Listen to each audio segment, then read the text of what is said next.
Welcome to NRK narrates. దేవుని పరిశుద్ధమైన ప్రశస్తమైన నామానికి స్తుతులు స్తోత్రాలు. మీ అందరికీ నా వందనాలు తెలియజేస్తున్నాను. యేసు ప్రభు వారు కలువరి శిలువలో తన ప్రాణం పెట్టి సమాధి చేయబడి 3వ దినమున సమాధిలో నుంచి తిరిగి లేచారు. మరణమును జయించి పునరుత్థానుడయ్యారు. పునరుత్థానుడైన తర్వాత ఈ భూమి మీద 40 దినాలు గ్లోరియస్ బాడీగా మహిమ దేహముతో ఆయన సంచరించి అనేక మందిని దర్శించారు, అనేక మందిని పురికొల్పారు, అనేక మందికి ధైర్యం చెప్పారు.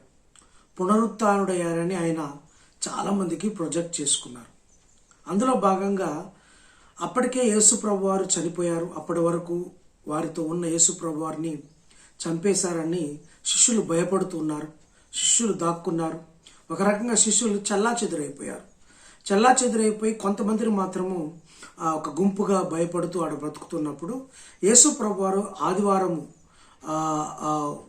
ఆయన పునరుత్థానం అయిన తర్వాత ఆ సాయంత్రము శిష్యులకు వారు ఒక మేడగదిలో ఒక రూమ్లో ఉంటే వారి దగ్గరకు వచ్చి వారిని బలపరుస్తారు.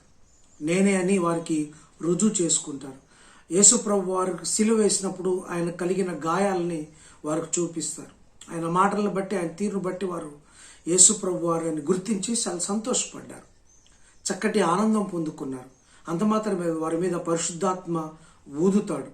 అలాగే వారికి ఒక అధికారం ఇస్తారు, సమాధానము కలుగును. అప్పటికి భయముతో భీతితో బతుకుతున్న వారికి సమాధానము కలుగునుగా కానీ వారి మధ్యలో నిలవబడి వారికి సమాధానం అందిస్తాడు.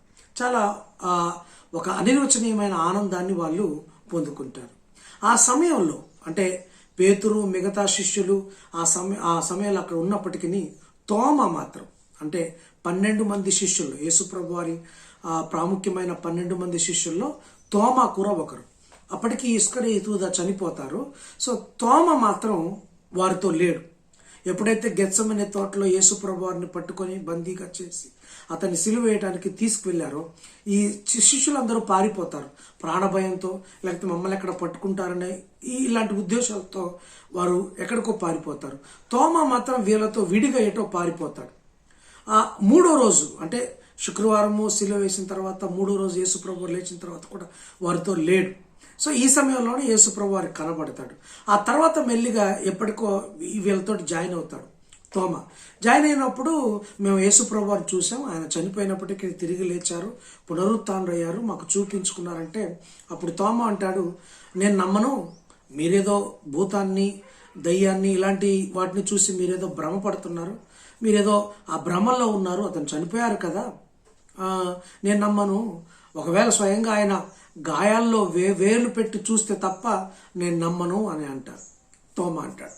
సో నెక్స్ట్ సండే అంటే పునరుత్థానుడైన ఆ సండే కాకుండా నెక్స్ట్ సండే 8 days తర్వాత మరొక సండే రోజు మళ్ళీ వాళ్ళు మేడగదిలో ఉన్నప్పుడు యేసుప్రభు వారు, పునరుత్థానుడైన యేసుప్రభు వారు వారికి ప్రత్యక్షమై తోమాను అడ్రస్ చేస్తారు. తోమా, నువ్వు నమ్మనంటున్నావు అంట కదా, ఇక చూడు నా గాయము చూడు, నా చేతి వేలు చూడు అన్నప్పుడు తోమ దగ్గరికి వెళ్ళి ఆ గాయాల్లో వేలు పెట్టి చూసి బాగా ఏడుస్తాడు. నా దేవా, నా ప్రభువా, నన్ను క్షమించు అని ఏడుస్తాడు. ఇదంతా మనకు యోహాను సువార్త 20వ అధ్యాయంలో ఉంటుంది. నా దేవా, నన్ను క్షమించు అని చెప్పినప్పుడు యేసు ప్రభు వారు ఒక మాట మాట్లాడతాడు.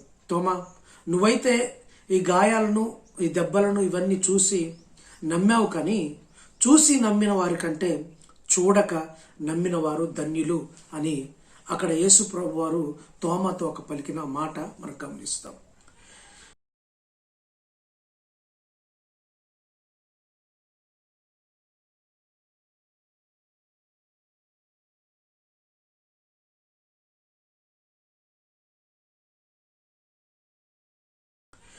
విశ్వాసం, నమ్మకము అనేది, విశ్వాసం అనేది, నమ్మకం అనేది నిరీక్షించు వాటి యొక్క నిజస్వరూపమై ఉన్నది. విశ్వాసము ఈరోజు కనపడకపోవచ్చు, నువ్వు విశ్వసించింది ఈరోజు జరగకపోవచ్చు, కానీ ఒకరోజు జరుగుతుందనే నిరీక్షణ, విశ్వాసము మనకు కలిగి ఉండాలి. నమ్మకం కూడా అంతే. నువ్వు చూస్తేనే నమ్ముతావు అని అనుకుంటే యేసు ప్రభు వారి కార్యములు అలా ఉండవు. నువ్వు నమ్మితే కార్యాలు జరుగుతాయి.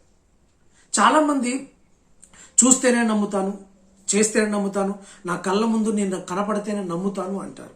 అటువంటి నమ్మకం యేసు ప్రభు వారు లక్ష్య పెట్టరు. విశ్వాసమును కాపాడుకొని దాన్ని కొనసాగించే యేసు ప్రభు వారి మీద నమ్మకం ఉంచి ఆ నమ్మకాన్ని కాపాడుకున్న వారి మీదనే యేసు ప్రభు వారు ఎక్కువగా గురి పెడతాడు. చూసి నమ్మటం వల్ల పెద్దగా ప్రయోజనం ఉండదు. యేసు ప్రభు పునరుత్థానవుతాడని, యేసు ప్రభు మనందరు రక్షించాడని, మనందరికీ ఆయన యొక్క దేవుడుగా ఉన్నాడని నమ్మి నువ్వు ఆయన వెంబడిస్తే గనక ఆ నమ్మకము నిన్ను బలపరుస్తుంది. ఈరోజు చాలామంది మనలందరినీ మనము విశ్వాసులుగా పిలువబడుతున్నాం, క్రైస్తవులుగా పిలువబడుతున్నాం. విశ్వాసులుగా పిలువబడుతున్నప్పుడు మనకు లేనిదే విశ్వాసం అనిపిస్తుంటుంది. చాలా మందిలో విశ్వాసం కొదువుగా ఉంది, అల్పంగా ఉంది. విశ్వాసం అసలు యేసు ప్రభువారు తన రెండో రాకడలో వచ్చినప్పుడు మనుషుల్లో విశ్వాసము కనుగొందున అంటున్నాడు. అంటే విశ్వాసం చూపటం చాలా కష్టమైపోతుంది. ఈ ఈ ఈ ముఖ్యంగా ఈ కల్చర్లో, ఈ ఫాస్ట్ యుగంలో, ఈ ఇంటర్నెట్ యుగంలో కొద్దిసేపు కూడా విశ్వాసం చూపించలేకపోతున్నాం, విశ్వాసాన్ని సస్టైన్ చేయలేకపోతున్నాం.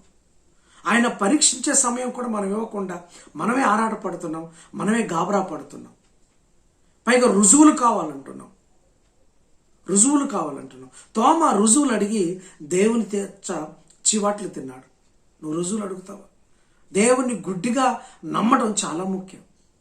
దేవుణ్ణి వెంబడించడం అంటే గుడ్డిగా నమ్మడం అంటే అర్థం ఏంటంటే ఆయన చేస్తాడు, ఉన్నాడు, చూస్తాడు, ఆయన మనకి ఏదైతే చేస్తాడో అది చేసి చూపిస్తాడనే నమ్మకం అనేది ఖచ్చితంగా కలగాలి. అబ్రహాము చూపించిన విశ్వాసం, మోషే చూపించిన విశ్వాసం మనకు కలగాలి. అంతేగాని తోమాలు ఉండకూడదు. ఈ రోజుల్లో చాలామంది మన మధ్యలో తోమాలు కనపడుతుంటారు. ఎందుకంటే అవిశ్వాసపు పొరల్లో, అపనమ్మకపు పొరల్లో మనం జీవిస్తూ ఉన్నాం.